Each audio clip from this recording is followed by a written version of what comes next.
सो बच्चों, अगर आपका भी सपना है कि आप भी BHU, Delhi university, JNU, ANU जैसे बड़े बड़े 126 कॉलेजों में पढ़ना चाहते हैं, तो आप भी भर दीजिए CUET का एग्ज़ाम।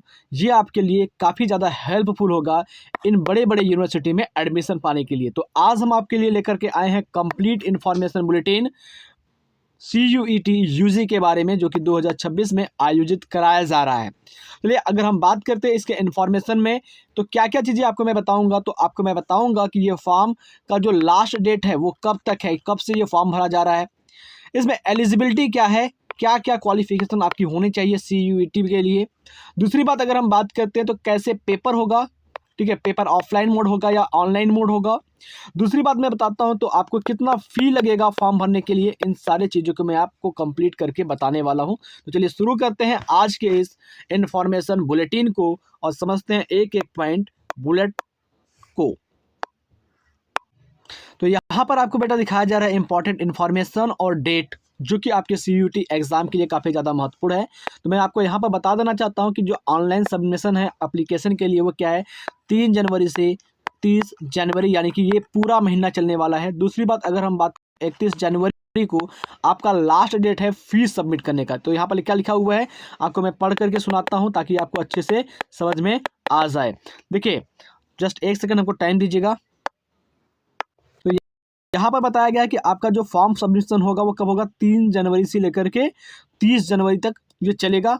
अगर आप बात करते हैं लास्ट डेट की, तो जो पेमेंट करने का लास्ट डेट है वो पेमेंट करने की लास्ट डेट है 31 जनवरी, और पेमेंट करने के लिए आप यूज कर सकते हैं credit card, debit card, net banking या UPI का यूज कर सकते हैं। दूसरी बात, अगर हम बात करते हैं तो जब आप फॉर्म भरते हैं तो गलती से कहीं पर अगर कुछ छूट जाता है या कुछ मिस्टेक हो जाता है तो उसको करेक्ट करने के लिए भी आपको मौका मिलेगा, और वो मौका मिलेगा आपको 2 फरवरी से 4 फरवरी, यानी कि सीमित समय के लिए खुलता है और सीमित चीज़ों को आप करेक्ट कर सकते हैं। ठीक है, अब अगर हम बात करते हैं तो यहाँ पर अगर हम बात करते हैं तो ये सिटी का एग्जामिनेशन, यानी कि बात करें कि आप किस जिले में जाकर के या किस यूनिवर्सिटी या किस सेंटर पर एग्जाम देंगे, ये बाद में अनाउंस कर दिया जाएगा आपके ऑफिशियल वेबसाइट पर। जैसे ही हमको इन्फॉर्मेशन मिलती है ऑफिशियल वेबसाइट से तो मैं आपको तुरंत यहाँ पर बता दूंगा। दूसरी बात करते हैं तो एडमिट कार्ड आप कब डाउनलोड करेंगे, NTA की वेबसाइट से। तो एडमिट कार्ड भी एग्जाम के कुछ दिन पहले आपका एडमिट कार्ड इशू होता है। जैसे ही आपका एडमिट कार्ड इशू होता है और इन्फॉर्मेशन वेबसाइट पर आती है, अपडेट होती है, तो मैं आपको इन्फॉर्म कर दूंगा कि आप जाकर के अपना एडमिट कार्ड डाउनलोड कर लेंगे। अब अगर हम बात करते हैं जो एग्जाम डेट है, ठीक है, एग्जाम डेट आपका एक्सपेक्टिव है, कन्फर्म एग्जाम डेट नहीं दिया गया है। यहाँ पर एक्सपेक्टिव एग्जाम डेट दिया गया है कि एग्जाम आपका 11 मई से 31 मई के बीच में हो सकती है।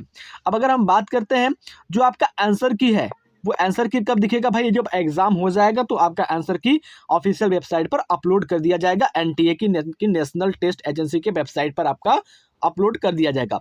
सारी इन्फॉर्मेशन जो मैं आपको बता रहा हूँ वो आपको मिल जाएगी। वेबसाइट जो है वो क्या है, CUT.NTA.NICE.in पर मिल जाएगा। आप जाकर के वहाँ पर सारी वेबसाइट को चेक कर सारी चीज़ों को चेक कर सकते हैं। जो भी इन्फॉर्मेशन आपको NTA की वेबसाइट से मिलता है वही इन्फॉर्मेशन आपका सही होगा। बाकी कहीं से अगर आप लाते हैं तो हो सकता है कि वहाँ पर कुछ गलत बता दिया जाएगा। अब अगर हम बात करते हैं रिजल्ट कब मिलेगा आपको, तो एग्जाम के बाद आपको डेट अनाउंस किया जाएगा कि आपका रिजल्ट कब आएगा, और वो भी डेट आपको मिल जाएगा NTA की वेबसाइट पर कब आपका एग्जाम का रिजल्ट आने वाला है। अब अगर हम चलते हैं तो आपका जो अगला इन्फॉर्मेशन ये होने वाला है, अगला इन्फॉर्मेशन में आपको हम बताते हैं फ़ी, यानी कि अगर हम बात करते हैं फीस का, तो रजिस्ट्रेशन के लिए जो फ़ी होता है, रजिस्ट्रेशन फ़ी की अगर हम बात करते हैं तो रजिस्ट्रेशन फ़ी अलग अलग कैटेगरी के लिए अलग अलग है। जैसे जनरल की बात करते हैं तो जनरल के लिए अलग है, OBC SC ST के लिए अलग है, ठीक है, और अदर की बात करते हैं तो दूसरे के लिए अलग है। यानी कि यहाँ पर बात करते हैं तो यहाँ पर आप देख सकते हैं, थोड़ा सा मैं आपको जूम करके दिखा रहा हूँ, यहाँ पर देखिए।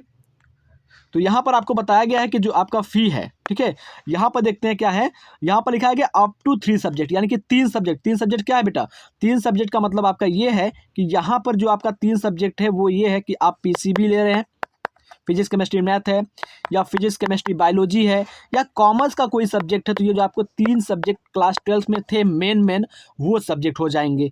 तो उन सब्जेक्ट के अगर हम बात करते हैं तो यहाँ से आपका जो होगा वो क्या होगा, उसका अलग फीस लगेगा, और उसके अलावा जो भी आप एडिशनल सब्जेक्ट लेते हैं, चाहे लैंग्वेज का हो गया या फिर कुछ और हो गया, तो उसका फीस लगता है अलग।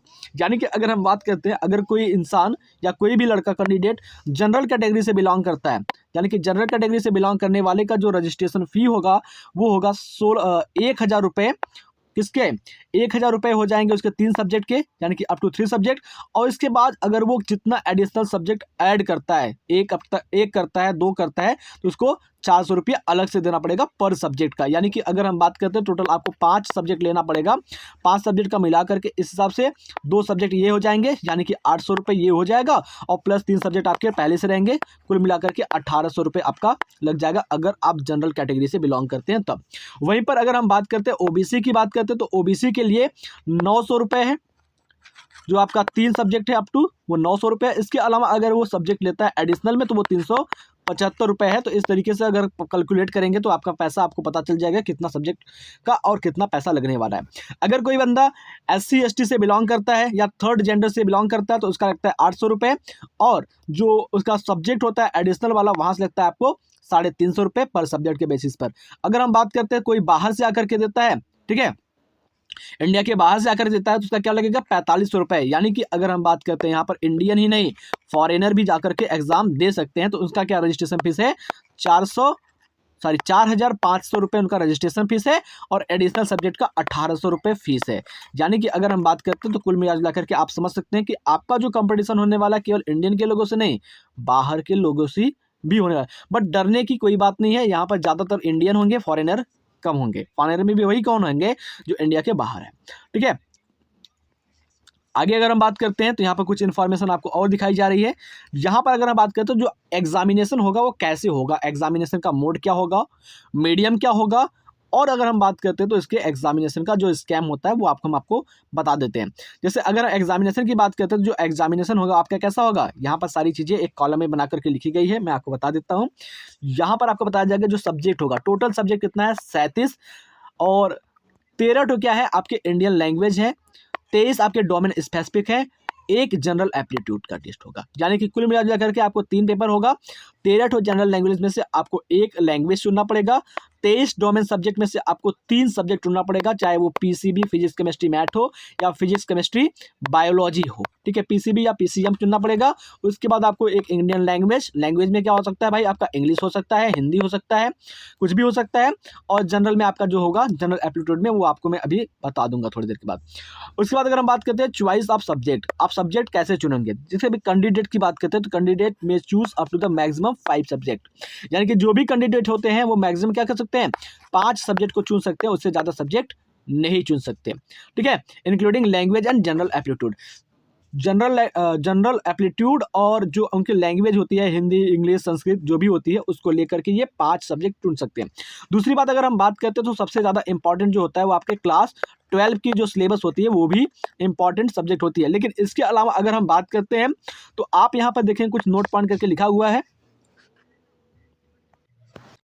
यहाँ पर नीचे देखेंगे तो आपको लिखा हुआ मिल जाएगा कि अगर हम बात करते हैं अलग अलग यूनिवर्सिटी के लिए जो एलिजिबल सिलेबस होते हैं वो अलग अलग होते हैं, थोड़ा सा उसको आप देख लेंगे वेबसाइट पर जा करके, या फिर कहेंगे तो मैं आपको बता दूंगा बाद में। अब अगर हम बात करते हैं एग्जाम मोड की, एग्जाम किस मोड में होने वाला है, एग्जाम आपका रिटन होने वाला है, MCQ होने वाला है, या किसी तरीके से होने वाला है। तो एग्जाम मोड की बात करते हो तो आपका CBT मोड होने वाला है, यानी कि आप एग्जाम सेंटर पर जाएंगे तो वहाँ पर आपको कंप्यूटर मिल जाएगा, आपको एक डेस्क मिल जाएगा, तो वहाँ पर बैठ करके आप कंप्यूटर बेस्ड टेस्ट देंगे, और एग्जाम जो होगा वो MCQ होगा, यानी कि मल्टीपल चॉइस क्वेश्चन रहेंगे। उसके अलावा अगर हम बात करते हैं बेटा तो यहाँ पर आपको समझने की जरूरत है टोटल क्वेश्चन क्या रहेगा। तो 50 question for each test paper, यानी कि आपकी 3 टेस्ट पेपर होगी, 3 टेस्ट पेपर से क्या होगा, आपके पास 50 क्वेश्चन रहेगा प्रत्येक टेस्ट पेपर से। ऑल क्वेश्चन आर कंपलसरी, सारे क्वेश्चन क्या होते हैं, कंपलसरी होते हैं। ड्यूरेशन की अगर हम बात करते हैं तो आपके प्रत्येक पेपर की जो ड्यूरेशन होगी वो क्या होगी, 60 मिनट, यानी कि 1 घंटा आपको एक सब्जेक्ट को करने के लिए मिलेगा।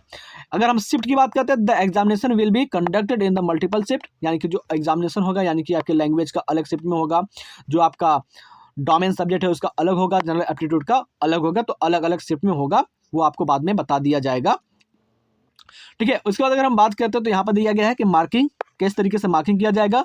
तो करेक्ट आंसर के लिए आपको मिलेगा 5 नंबर, और उससे अगर कोई गलत होता है तो आपके सही में से भी क्या होगा, 1 नंबर माइनस हो जाएगा, यानी कि नेगेटिव मार्किंग क्या है आपका 1 नंबर है। तो आई होप इन चीज़ों को आप समझ पा रहे होंगे जो मैं आपको बता रहा हूँ।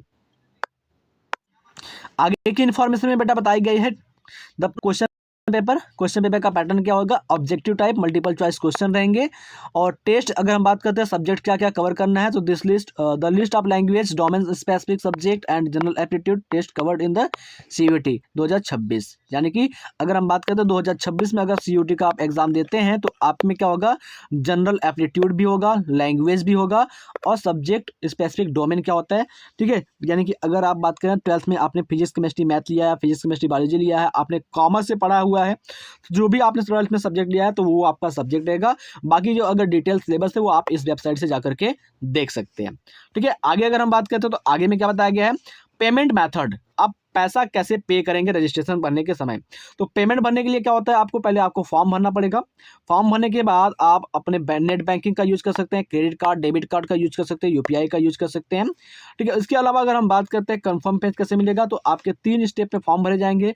तीनों स्टेप में फॉर्म भरे जाने के बाद जब आपका पेमेंट क्लियर हो जाएगा तो आपको मिल जाएगा एक फॉर्म भरने के बाद एक थोड़ा सा कंफर्म पेज, आप उसको डाउनलोड कर लेंगे या प्रिंट कर लेंगे, ठीक है, जिससे आपकी रजिस्ट्रेशन कंफर्म मानी जाएगी और उस पर आपका रजिस्ट्रेशन नंबर लिखा होगा, जिसको दिखा करके आप क्या कर सकते हैं, अपने रजिस्ट्रेशन से एडमिट कार्ड को डाउनलोड कर सकते हैं। अब बात आती है यहाँ पर आपके डॉक्यूमेंट की। तो फॉर्म भरने के लिए क्या क्या डॉक्यूमेंट चाहिए, क्या क्या एलिजिबिलिटी होती है उसको जान लीजिए। पहले अगर हम बात करते हैं तो फोटोग्राफ चाहिए। अब फोटोग्राफ में क्या चाहिए, कैंडिडेट की फोटोग्राफ होनी चाहिए, अपडेटेड होनी चाहिए। दूसरी बात अगर हम बात करते हैं तो यहाँ पर सिग्नेचर चाहिए। सिग्नेचर आप करके रखेंगे। सिग्नेचर की जो साइज होती है वो क्या होनी चाहिए, 10 KB से 50 KB के बीच में होनी चाहिए, तभी तो आप अपलोड कर पाओगे, नहीं तो अपलोड नहीं कर पाओगे। दूसरी बात अगर हम बात करते हैं तो यहाँ पर जो आपकी कोई सर्टिफिकेट होती है, UDID सर्टिफिकेट आपकी होनी चाहिए। और अगर हम बात करते हैं दूसरे चीज़ों की, तो दूसरे चीज़ें में आपको यहाँ पर बताया जाएगा, देख सकते हैं। तो ये रजिस्ट्रेशन फॉर्म कैसे भरा जाता है, एप्लीकेशन फॉर्म कैसे भरा जाता है, ये सारी चीज़ें आपको वेबसाइट पर जाने के बाद समझ में आ जाएगी। दूसरा अगर हम बात करते हैं तो आप रजिस्ट्रेशन कैसे भर सकते हैं, ये सारी चीज़ें यहाँ पर है। आपको कितने मीडियम में आपका एग्जाम होगा, कितने लैंग्वेज में होगा, ये सारी चीज़ें दी गई है। सिलेबस आपको दिया गया है। तो मैं आपको बताता हूँ कि रजिस्ट्रेशन आप अपने CUET.NTA.NICE वेबसाइट पर जाकर के भर सकते हैं। टोटल सब्जेक्ट की बात करते हैं तो यहाँ पर आपको दिया गया है कितना सब्जेक्ट है, डोमेन में कितना सब्जेक्ट है, जनरल एप्टीट्यूड में कितना है, वो सारी चीज़ें आपको दिया गया है। मीडियम आपको दिया गया है, तो आप पेपर दे सकते हैं, असम में दे सकते हैं, बंगाली में दे सकते हैं, इंग्लिश, गुजराती, हिंदी, कन्नड़, मलयालम, ये सारी भाषाओं में आपका पेपर होगा, ठीक है। जो आप लैंग्वेज चूज करोगे उस लैंग्वेज में आपको पेपर मिलेगा। लैंग्वेज सब्जेक्ट की बात करते हैं तो लैंग्वेज सब्जेक्ट में आपको क्या क्या मिलता है वो भी जान लेते हैं। जैसे अगर हम बात करते हैं तो आप किस लैंग्वेज में आप देना चाहते हैं वो चीज़ें होंगी आपकी, जैसे हिंदी हो गया, इंग्लिश हो गया, ये सारी चीज़ें होंगी। डोमेन की अगर हम बात करते हैं तो एज पर NCERT सिलेबस, यानी कि जो आपकी NCERT सिलेबस है ना, उस NCERT सिलेबस के बेस्ड ये टेस्ट होने वाला है। जनरल एप्टीट्यूड की बात करते हैं तो जनरल एप्टीट्यूड में क्या होगा, आपका मैथमेटिक्स हो सकता है, करंट अफेयर हो सकता है, जनरल नॉलेज हो सकते हैं, आपके स्टैटिक्स हो सकते हैं, लॉजिकल मैथ हो सकते हैं, अलजेब्रा हो सकता है, ये सारी चीज़ें आपकी हो सकती है। चूज आप टेस्ट पेपर की बात करते हो तो कैंडिडेट में choose up to the maximum 5 paper, यानी कि कोई भी कैंडिडेट अगर पेपर देना चाहता है तो वो मैक्सिमम 5 पेपर को चूज कर सकता है। मार्किंग के बारे में जैसा कि मैंने आपको ऊपर बता दिया, तो एग्जाम आपका CBT बेस्ड होगा। 50 क्वेश्चन होंगे पर टेस्ट के लिए आपको मिलेगा 60 मिनट, ठीक है। ये सारी चीज़ें हो गई। अब अगर हम बात करते हैं तो आगे की चीज़ें क्या बताई गई है, एलिजिबिलिटी। तो फॉर्म भरने के लिए आपको कौन सा क्लास पास करना जरूरी है। तो जैसे अगर हम बात करते हैं तो फॉर्म भरने के लिए अगर आप 12th पास किए हैं तो भी फॉर्म भर सकते हैं। अगर 12th आप एग्जाम देने वाले हैं, यानी कि 12th आपका क्या है, अपीयरिंग है, यानी कि 2026 में आप 12th का एग्जाम देने वाले हैं, तो भी आप इस फॉर्म को भर सकते हैं। फॉर्म को भरने के लिए एलिजिबल होंगे। या आपके पास क्या होने चाहिए, 12th के इक्विवेलेंट आपकी डिग्री होनी चाहिए, 12th के इक्विवेलेंट आपकी क्वालिफिकेशन होनी चाहिए। यानी कि अगर हम बात करते हैं तो यहाँ पर सारी चीज़ें बता दी गई है कि आपको कौन से क्लास से पास होना चाहिए, आपका फाइनल लास्ट जो क्लास होना चाहिए CUET के पहले वो कौन सा होना चाहिए, या फिर आप किसी 2 ईयर का एग्जाम कोर्स किए हुए हैं तो आप इस फॉर्म को भर सकते हैं। ये सारी चीज़ें बताई गई, यानी कि यहाँ पर जो भी चीज़ें हैं वो आपकी क्या है, इक्विवेलेंट क्वालिफाइड एजुकेशन है या इक्विवेलेंट डिग्री है, जिसके बेसिस पर आप एग्ज़ाम दे सकते हैं। तो आई होप जितनी भी इन्फॉर्मेशन मैंने आपको बताई है वो सारी इन्फॉर्मेशन अच्छे से समझ में आ गई होगी। तो आपको मैं थोड़ा सा इन्फॉर्मेशन स्क्रॉल करके दिखा दे रहा हूँ, तो ये सारी चीज़ें पढ़ लीजिएगा आप। और बाकी की अगर अपडेट आपको चाहिए तो आप हमसे जुड़े रहिए, और अगर आप तैयारी भी करना चाहते हो तो हमसे जुड़े रहिए, मैं आपको तैयारी भी बेहतरीन तरीके से करवाने की पूरी प्रयास करूँगा। तो मिलते हैं आपसे अगले इन्फॉर्मेशन के साथ, जैसे ही आपका एनटीए इन्फॉर्मेशन को अपडेट करता है तो मैं उस इन्फॉर्मेशन के साथ आपके साथ मिलूँगा। और अगर आप क्लास 12th और 11th की NCERT line by line concept से लेकर के क्लियरिटी तक पढ़ना चाहते हो तो हमारे चैनल को ज़रूर ज्वाइन करिएगा।